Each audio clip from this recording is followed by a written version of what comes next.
Hi all. ഇന്ന് ഭഗവാൻ ശ്രീകൃഷ്ണൻ നിങ്ങൾക്ക് എന്ത് മെസ്സേജാണ് തരുന്നതെന്ന് നോക്കാം. ഒരു നിർണായക സാഹചര്യത്തിൽ കൺഫ്യൂഷനോടെ നിൽക്കുന്ന നിങ്ങളോട് ഭഗവാൻ ഇവിടെ പറയുന്നത് നിങ്ങളുടെ ശരിയായ വഴി ഏതാണോ അത് സെലക്ട് ചെയ്യാനുള്ള സമയമാണ് ഇത് എന്നാണ് ഇവിടെ പറയുന്നത് കേട്ടോ. ഇവിടെ നിങ്ങൾ തീരുമാനമെടുക്കേണ്ടത് നിങ്ങളുടെ ഇമോഷൻസ് വെച്ചല്ല, മറിച്ച് നിങ്ങളുടെ ആത്മീയ അറിവ് ഉപയോഗിച്ചാണ് എന്നിവിടെ ഭഗവാൻ പറയുന്നുണ്ട്. നിങ്ങൾ ഒരിക്കലും സത്യത്തെയും ധർമ്മത്തെയും വിട്ടുകളയ്ക്കാതെ പ്രവർത്തിക്കാനാണ് ഇവിടെ പറയുന്നത്. നിങ്ങളുടെ ഇമോഷണൽ അറ്റാച്ച്മെൻറ്റ് ഉപയോഗിച്ച് കാര്യങ്ങളെ ഡീല് ചെയ്യാതിരിക്കുക. നിങ്ങൾക്കും മറ്റുള്ളവർക്കും നല്ലത് വരുന്ന കാര്യം മാത്രം ചെയ്യുക എന്നാണ് ഇവിടെ ഭഗവാൻ പറയുന്നത് കേട്ടോ. ഇവിടെ റിലേഷൻഷിപ്പ് ഇഷ്യൂസ് ഫേസ് ചെയ്യുന്നവരെയാണ് കൂടുതലും ഇവിടെ കണക്റ്റായിട്ട് വരുന്നത്. പിന്നെ നിങ്ങൾ കുറച്ച് നെഗറ്റീവ് സാഹചര്യങ്ങൾ ഫേസ് ചെയ്യേണ്ടി വരാം എന്ന് പറയുന്നുണ്ട്.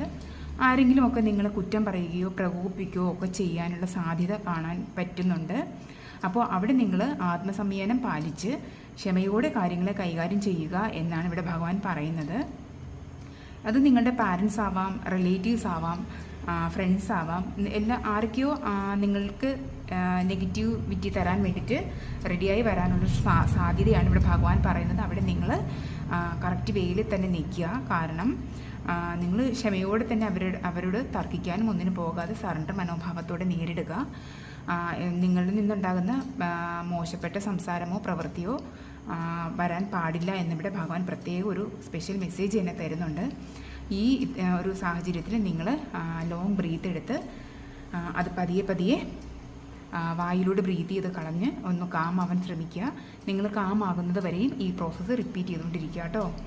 പിന്നെ നിങ്ങളെ ഹെൽപ്പ് ചെയ്യാൻ ഭഗവാൻ തയ്യാറാണ്. അതിനായി നിങ്ങൾ ഭഗവാനോട് നന്നായി പ്രാർത്ഥിക്കുക. നിങ്ങളിലേക്ക് ആവശ്യമുള്ള എല്ലാ സഹായങ്ങളും തന്ന് ഭഗവാൻ സംരക്ഷിക്കുന്നതാണ് എന്നിവിടെ പറയുന്നുണ്ട്. നിങ്ങൾക്കിപ്പോൾ ഫിനാൻഷ്യൽ ആയിട്ടുള്ള സഹായമാണെങ്കിൽ അങ്ങനെ, അല്ലാതെ ഏത് രീതിയിലുള്ള സഹായമാണെങ്കിലും അത് ഭഗവാൻ തരും എന്നാണ് പറയുന്നത് കേട്ടോ. പിന്നെ ഗീത ഡെക്കിൽ നിന്ന് കിട്ടിയ 2 കാർഡ്സ് എൻ്റെ മീനിങ് എന്താണെന്ന് വെച്ചാൽ, ഇവിടെ ഭഗവാൻ പറയുന്നത് നിങ്ങളുടെ ആത്മീയവും ഭൗതികവുമായ എല്ലാ കാര്യങ്ങളെയും നിയന്ത്രിക്കുന്നത് ഭഗവാൻ തന്നെയാണ്. ആ ഭഗവാന് നിങ്ങളുടെ മെമ്മറിയെയും ബുദ്ധിയെയും നിയന്ത്രിക്കാൻ കഴിയും എന്നാണ് പറയുന്നത്. നിങ്ങളുടെ ലൈഫ് പർപ്പസ് നിങ്ങൾക്ക് ഇതുവരെ കണ്ടെത്താനായില്ലെങ്കിൽ, അഥവാ എന്തെങ്കിലും ആശയക്കുഴപ്പത്തിൽ പെട്ടുപോയിട്ടുണ്ടെങ്കിൽ നിങ്ങൾ ഭഗവാനെ നന്നായി പ്രാർത്ഥിക്കാൻ നിങ്ങൾക്കുള്ള ക്ലാരിറ്റി ഭഗവാൻ തരുന്നതാണ് എന്നാണ് ഇവിടെ പറയുന്നത് കേട്ടോ. നിങ്ങളുടെ ഓരോരുത്തരുടെയും മനസ്സിൽ ഭഗവാൻ വസിക്കുന്നുണ്ട് എന്നും ഭഗവാൻ ഇവിടെ മെസ്സേജ് തരുന്നുണ്ട്. ഭഗവാനുമായിട്ട് കൂടുതൽ കണക്റ്റ് ആകാനും ഇവിടെ പറയുന്നുണ്ട് കേട്ടോ. ഭഗവാനിൽ അടിയുറച്ച് വിശ്വസിക്കുക, സ്നേഹിക്കുക, സമർപ്പണം ചെയ്യുക. എന്നാലും നിങ്ങളിലേക്ക് കൂടുതൽ കൃപ ഭഗവാൻ ചൊരിയുന്നതാണ്.